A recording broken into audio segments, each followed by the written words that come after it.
이번에는 수고와 추수라는 주를 가지고 주의 말씀을 함께 듣도록 하겠습니다. 제가 초등학교, 중학교, 고등학교 시절에 학교에서 제일 많이 들었던 말 중에 하나는 하면 된다 였습니다.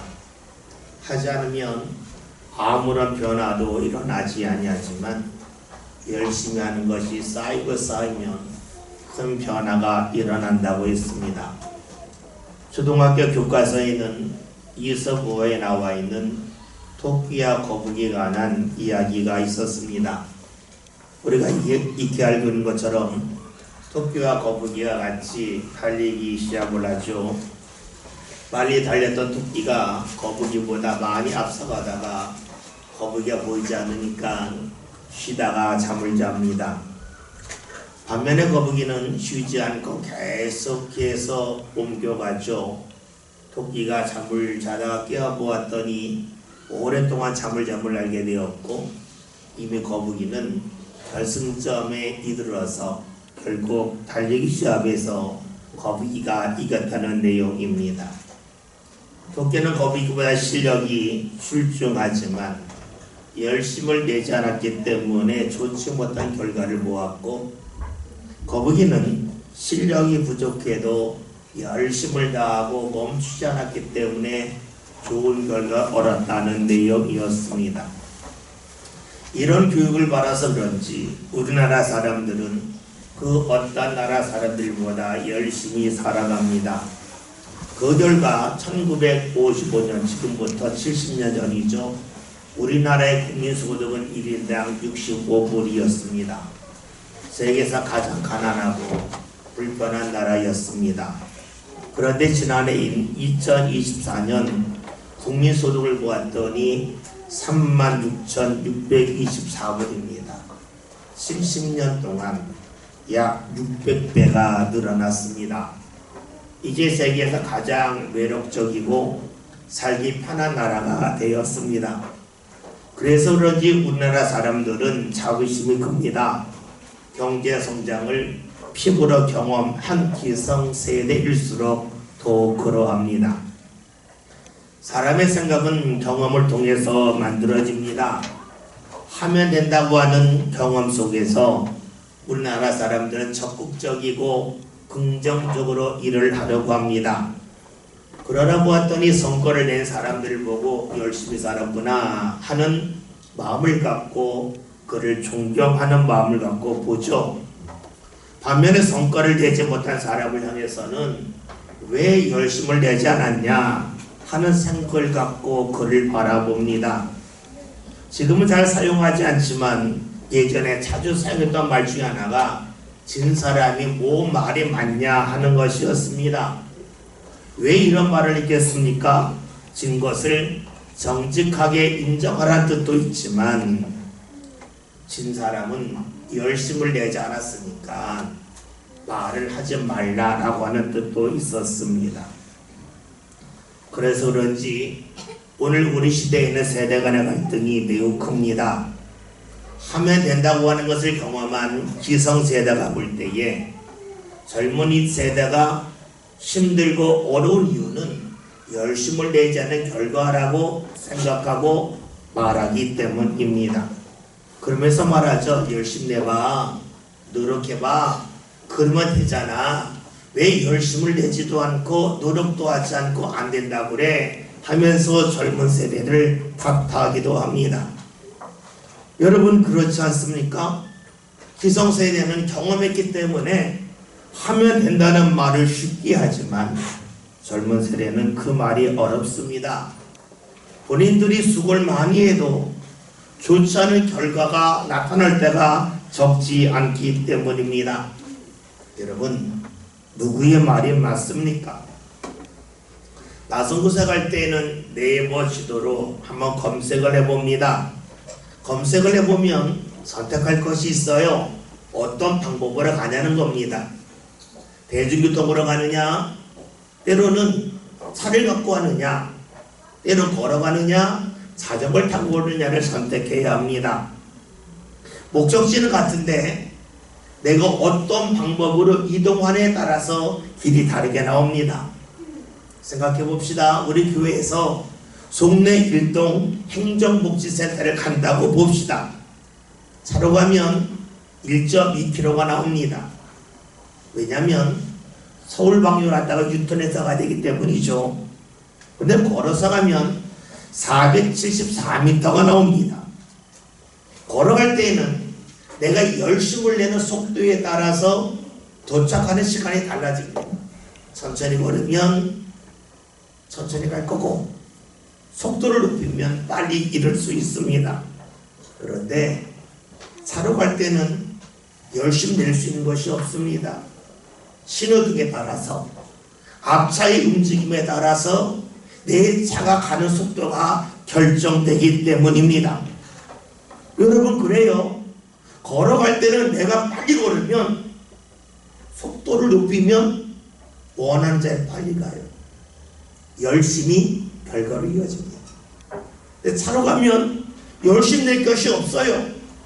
열심을 내도 변화가 나타나지 아니합니다. 그렇죠. 우리의 삶에는 내가 열심을 내기 때문에 변화가 일어날 수도 있고, 때로는 열심을 내지만 아무런 변화가 나타나지 않을 수도 있습니다. 이제 농사를 생각해 봅시다. 농부가 농사를 지면서 지난해보다 더 많은 땀을 흘리고 더 많은 수고를 했습니다. 그럼 올해 더 많은 것을 수수하겠습니까? 이 물음을 듣고 농사의 경험이 없는 사람은 맞습니다라고 말합니다. 그러나 농사의 경험이 있는 사람은 알 수 없다고 말을 하죠. 왜 경험이 없는 사람은 일을 많이 하고 수고를 많이 했기 때문에 수확이 많을 거라고 자신 있게 말하지만, 경험이 있는 사람은 그렇게 말하지 못하겠습니까? 그 이유는 이러하죠. 지난해와 날씨가 똑같다면 수고를 더한 결과 추수할 것이 더 늘어납니다. 그런데 지난해와 날씨가 다르면 수고를 더 많이 했다 할지라도 수수한 것이 적을 수도 있습니다. 때로는 지난해보다 수고를 더 적게 했음에도 불구하고 올해는 날씨가 너무 좋아서 더 많은 것을 추수할 수도 있습니다. 농부는 합니다. 사람의 수고도 필요하지만 비가 얼마나 제때에 내리냐에 따라서, 햇볕이 얼마나 좋으냐에 따라서 농작물이 자라는 상태가 달라진다는 것을 압니다. 뼈가 익으면 익을수록 고개를 숙이는 것처럼 농사의 경험이 많으면 많을수록 하면 된다는 말을 함부로 하지 않습니다.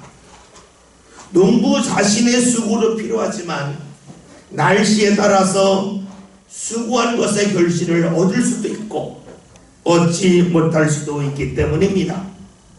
때로는 수고한 것 이상의 결실을 맺을 때도 있지요. 여러분, 농사만 그렇겠습니까? 우리의 삶도 역시 그러합니다. 농부가 씨앗을 뿌리고 밭을 돌보고 때를 기다리듯이 우리의 삶에도 계속적인 수고가 있고 기다림이 필요합니다. 하늘에서 제때 비가 내리고 적당하게 햇볕이 비추하듯이 오늘 우리들의 삶도 하늘의 도움이 필요합니다. 우리가 이런 눈으로 오늘 말씀을 볼 필요가 있습니다. 말씀 6절 함께 봅니다.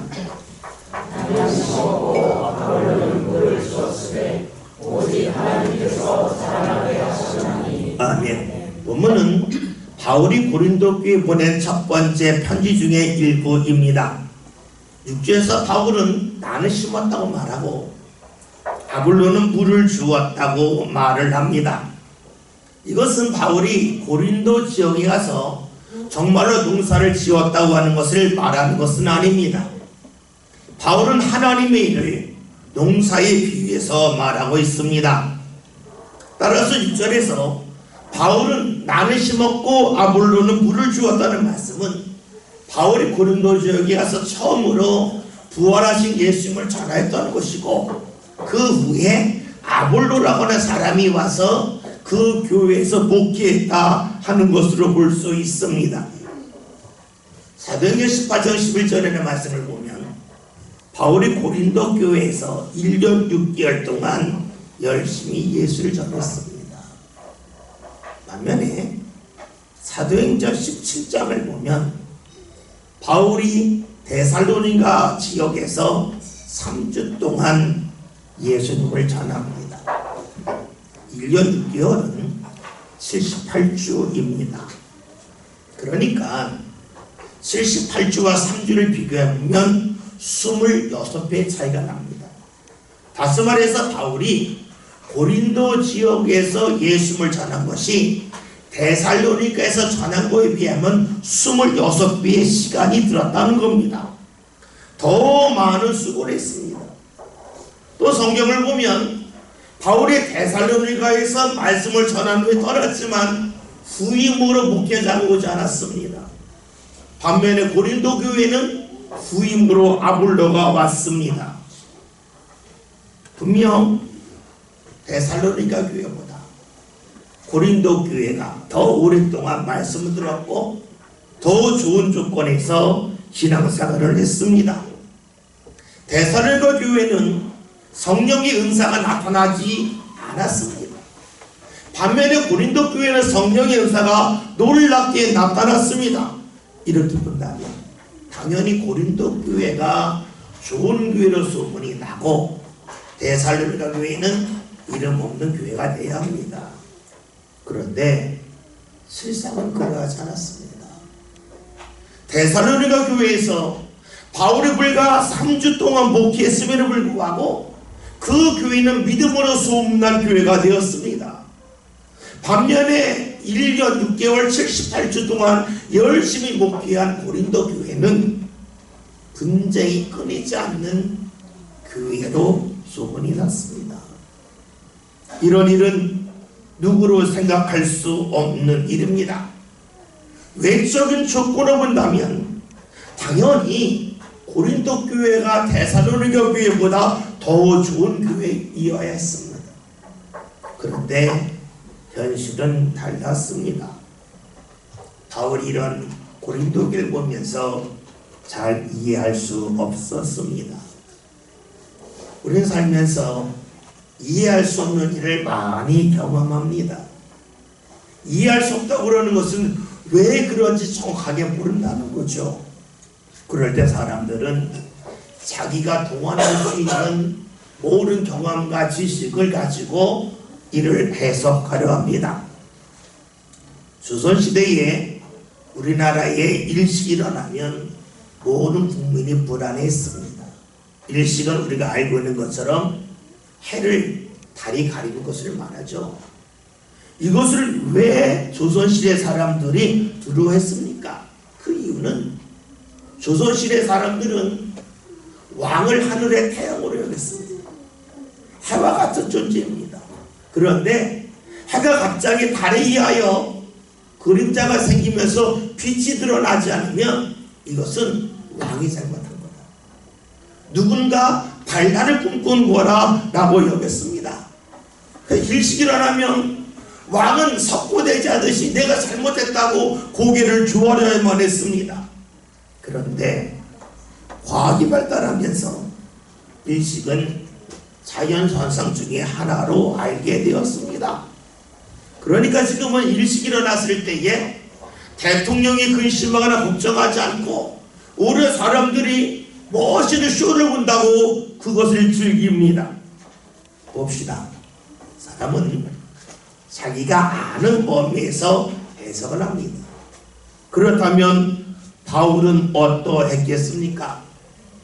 모든 조건에서 고린도 교회는 아름답게 성장하며 부흥해야 되는데 그러하지 않을 때에 바울이 과연 어떻게 했겠습니까? 아마 이런 마음 아니었겠습니까? 내가 열심을 적게 됐나 보다. 아볼로가 열심을 좀 적게 냈나 보다. 교인들이 열심을 내지 않는 건 아닐까 하면서 그 문제를 사람들에게서 찾아갔을 겁니다. 마치 조선시대에 일식이 있으면 왕이 하늘을 보면서 내가 잘못했다고, 내 아들 용서해달라고 일식이 없기를 구했던 것처럼 아마 바울도 그랬을 겁니다. 사람은 문제가 있을 때에 자기가 아는 범위에서 답을 찾기 때문입니다. 바울도 그랬겠죠. 열심히 양에서 찾았을 겁니다. 열심을 더 내면 좋아질 거라는 겁니다. 마치 농사 지을 때에 더 열심히 지으면 더 많은 추수를 하는 것처럼 열심을 더 내내겠다 했을 겁니다. 여러분, 그런데 봅시다. 내가 생각한 것을 통하여 답을 찾으면 좋겠지만 답을 찾지 못할 때도 있습니다. 여러분, 그러면 답이 없는 것입니까? 답을 모르는 것입니까? 답을 모르는 거죠. 답을 모를 때 해야 될 것이 무엇입니까? 푸는 방법을 달리 하는 겁니다. 이제 바울은 나름대로 열심을 더해보고 아볼로에게 열심을 더 내라고 해보고 교인들에게 열심을 더 내라고 해보았지만 문제가 해결되지 않을 때에 답을 찾는 방법에 잘못되었음을 합니다. 그러면서 하는 고백이 6절입니다. 다시 봅시다. 많이 심었고 바울을 물려주었으되 오직 하나님께서 자라게 하시나니. 아멘. 그전에는 바울이 어떤 마음이었냐면 심고 물을 열심히 주면 자라는 것은 당연한 일이라고 여겼다는 겁니다. 그런데 열심히 심어보고 열심히 물을 줬지만 변화가 나타나지 않고 자라지 않을 때 깨달은 것이 있습니다. 사람이 수고한다고 다 되는 것은 아니라는 겁니다. 교회에서 내가 열심을 다하니까 당연히 좋은 결과가 있을 거라고 기대하지만 바울의 것이 잘못되었음을 합니다. 하나님이 잘하게 하셔야 한다 하는 겁니다. 그래야 자신들의 수고가 사람으로 추수로 이어짐을 알게 되었습니다. 지금 바울은 농사에 관하여 말하는 것이 아닙니다.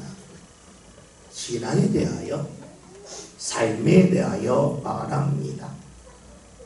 내가 수고했고 주위 사람들도 함께 수고하고 힘을 합쳤다 할지라도 하나님이 잘하게 하지 않는다면, 다시 말해서 하나님이 돕지 않는다면 수고가 사람으로, 성장으로, 수수로 이어지지 않는다 하는 것입니다. 우리는 여기서 물을 것이 있습니다. 하나님이 잘하게 하신다는 뜻이 과연 무엇일까 하는 겁니다. 하나님이 잘하게 하신다는 것은 오늘 말씀대로 한다면 물을 주었는데 그 물이 나무 줄기와 가지도 뻗어나가서 자랐다는 뜻이 되겠죠. 다시 말하면 그 수고가 영향을 미친다는 겁니다.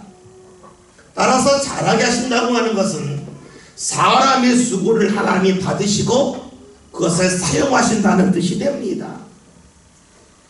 그렇다면 잘하지 않는다는 것은 무엇을 말할까요? 사람이 수고했지만 하나님이 받지 않았다는 것이 되겠죠. 여러분, 그래요? 사람이 수고했다고 해서 하나님이 다 받으시는 것은 아니라는 겁니다.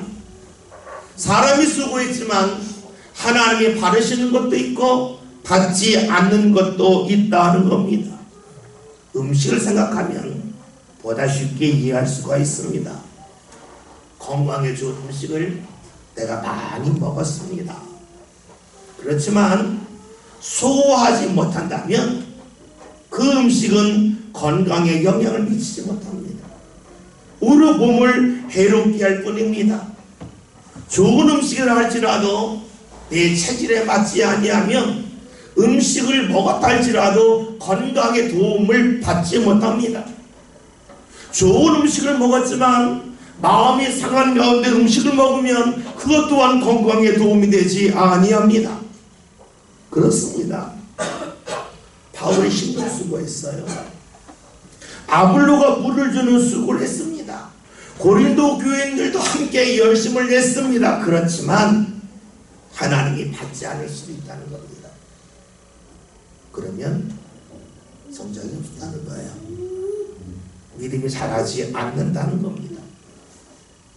반대로 본다면 하나님이 바르실 때 비로소 수고한 것과 정성이 성장과 수수로 이어진다는 겁니다. 바울이 이를 경험했습니다.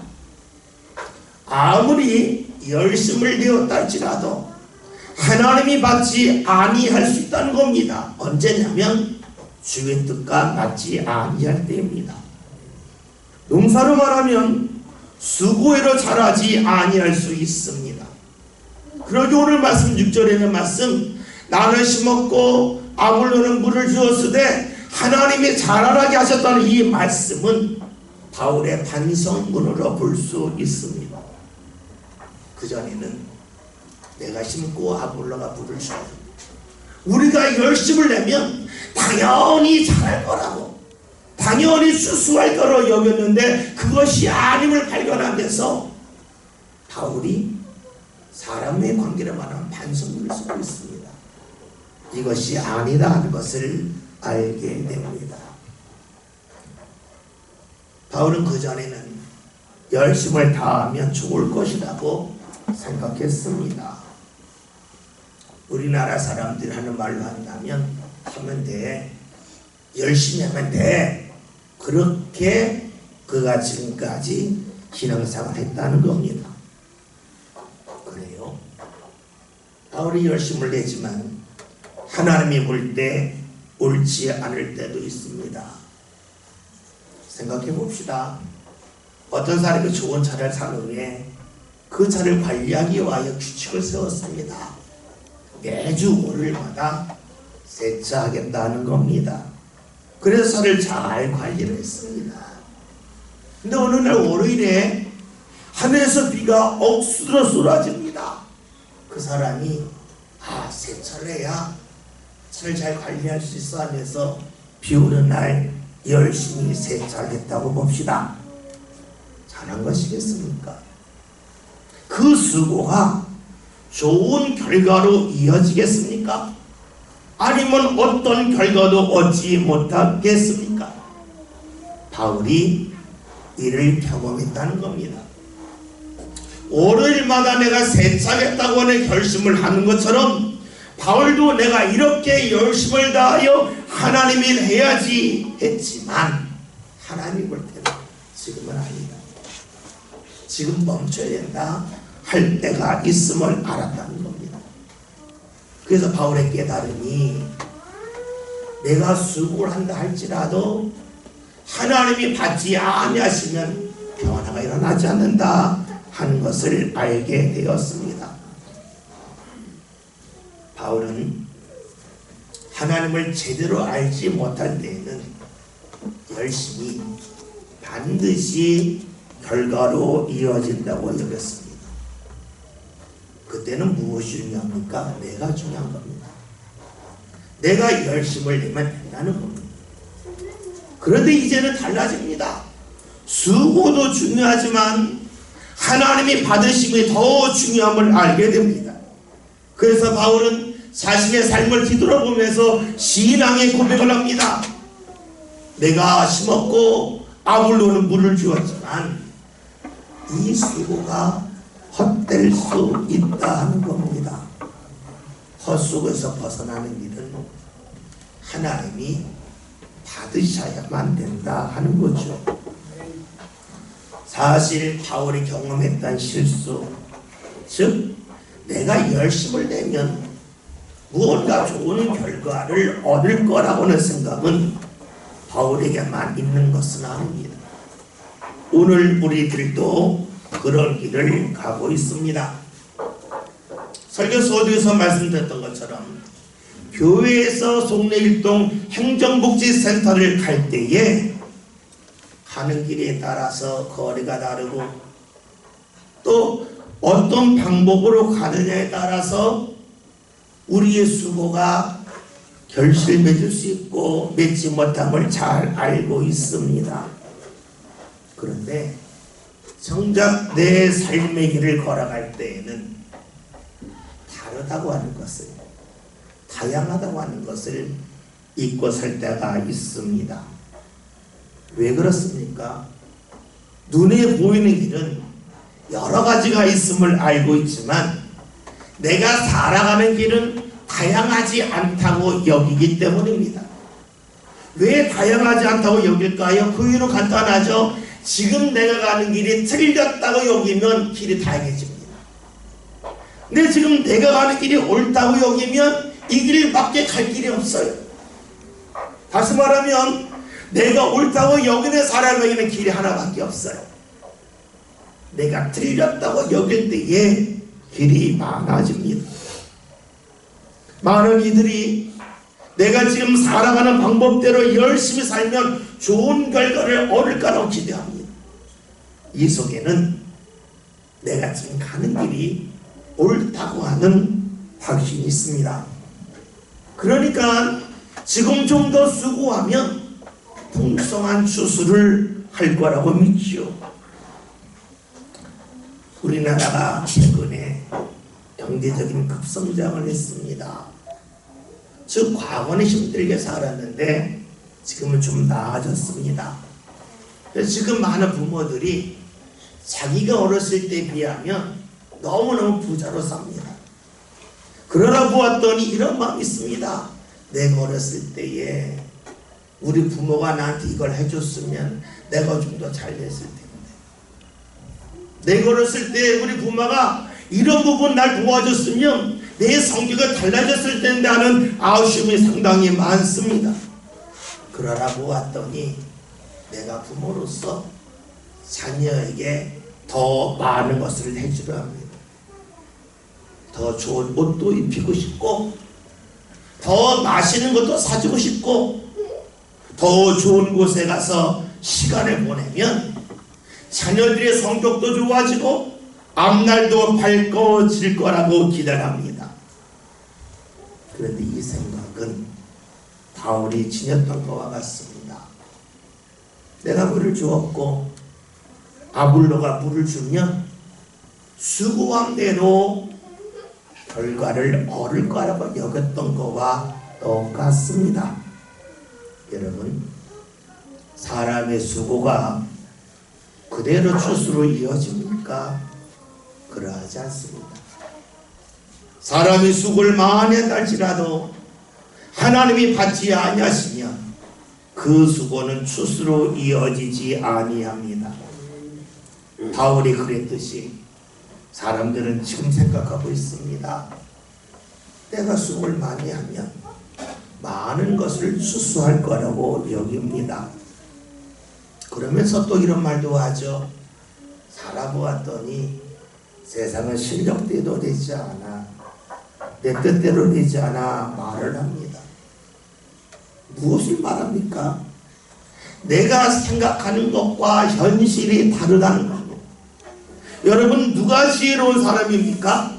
지혜로운 사람은 현실 속에서 생각합니다. 생각한 것과 현실이 맞지 않을 때에 생각을 바꿉니다. 조선시대에 일식이 있을 때에 왕이 가서 잘못했다고 하면 일식이 없을 줄 알았는데 일식이 그대로 이어집니다. 생각과 현실이 맞지 않습니다. 그때 할 일은 뭡니까? 생각을 바꾸는 겁니다. 우리의 삶은 수고한 것이 다 추수로 이어지지 아니합니다. 수고하는 것도 중요하지만 수고의 방향이 맞아야 합니다.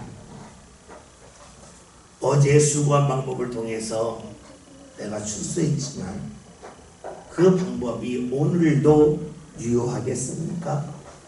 그럴 수 있지만 그러지 않을 때가 많습니다. 세상은 계속해서 달라지기 때문이죠.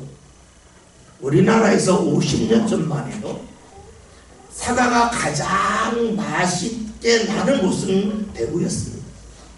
30년 전에는 충주였습니다. 최근에는 천안이 되었습니다. 세상이 달라지면서 어제 맛있는 사과가 나왔던 곳이 오늘은 더 이상 맛있는 사과가 나오지 않습니다. 기후 변화 때문입니다. 기후가 달라지니까 맛있는 사과 상지가 달라집니다. 어제와 오늘이 다르지요. 마찬가지입니다. 어제 하나님이 나를 받으시는 부분과 오늘 나를 받으시는 부분이 같지 않습니다. 자녀들이 하나가 지나면 지난해 입던 옷을 입기가 어려울 때가 있습니다. 옷이 맞지가 않습니다. 왜냐하면 자녀의 몸이 달라졌기 때문이에요. 하나님도 우리를 받으시는데 우리의 신앙의 몸에 따라 우리를 받으십니다. 그러기에 하나님이 어제 나를 받으셨지만 그 방법으로 살 때에 오늘 나를 받지 아니할 수도 있습니다. 그래서 필요한 것이 무엇입니까? 내 열심도 필요하지만 주의 뜻을 아는 겁니다. 주의 인도함을 받는 겁니다. 그럴 때 비로소 우리의 수고가 헛되지 않게 끝나기 때문입니다. 우리는 하나님을 믿습니다. 그러나 하나님을 다 아는 사람은 아무도 없습니다. 바울이 그랬습니다. 바울이 처음에는 내가 심고 아볼로가 물을 주는 것처럼 열심을 다하면 무언가 될 거라고 여겼습니다.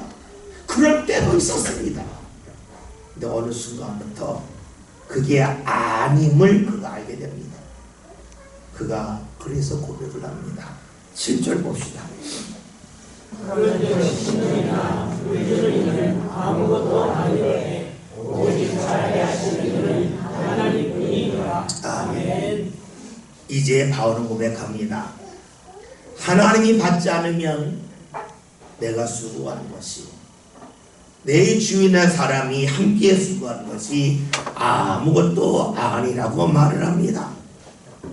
사람들이 수고했을 때 순간적으로 잘했다고 칭찬할 수 있습니다. 더 열심히 내라고 격려할 수 있습니다. 근데 바울은 압니다. 하나님이 받지 않으시면 그 수고가 변화로 이어지지 않는다는 겁니다. 잘하지 않는다는 겁니다. 추수할 것이 없다는 겁니다. 그래서 바울은 하나님이 받는 것이 가장 중요함을 알았기에 자기의 수고가 아무것도 아니라고 말합니다. 바울이 심는 수고를 할 수가 있고 물 주는 수고를 할 수도 있습니다. 바울과 아볼로와 다른 성도들이 함께 수고할 수도 있습니다. 그러나 하나님이 받지 않으시면 아무것도 아니라는 겁니다. 그 순간 바울은 겸손해집니다. 나는 아무것도 아니라는 겁니다. 자기의 삶의 수고가 헛되지 아니하려면 하나님이 받으실 때만 가능함을 알게 됩니다. 그 순간 삶의 초점이 나의 열심에서 하나님에게로 옮겨갑니다.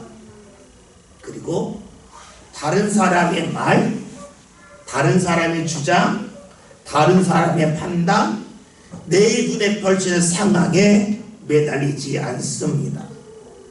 왜 그럴까요? 자신의 수고가 헛되지 않기를 바랬기 때문입니다. 수고가 추수로 이어지기를 바랬기 때문입니다. 흔히 인생은 빈손이라고 말합니다. 왜 그렇습니까? 우리가 이 세상을 떠날 때에 손으로 들고 갈 수 있는 것이 아무것도 없기 때문입니다. 무언가 붙잡은 것 같았는데 시간이 지나면 다 사라진 것이 우리의 삶이기 때문에 인생을 빈손이라고 말합니다. 다른 말로 하면 내가 추수한 것 같았는데 추수한 것 중에 남은 것이 없다는 겁니다. 또 다른 말로 하면 내 수고가 다 사라졌다는 것입니다. 여러분, 하나님이 받지 않는 수고는 잘하지 않습니다. 결실도 없습니다. 추수할 것도 거의 없습니다. 하나님이 바르시는 수고만이 사라지지 않습니다. 추수할 수 있습니다. 하나님이 받으심이 중요합니다. 오늘 왜 우리가 예수님을 믿습니까? 내 모습으로는 하나님이 바르실 만한 모습으로 변할 수 없기 때문입니다. 예수님이 함께할 뱀을 믿어서 우리의 부족함 가운데도 하나님이 받으심이 있기 때문입니다. 오늘은 추수감사 주일입니다.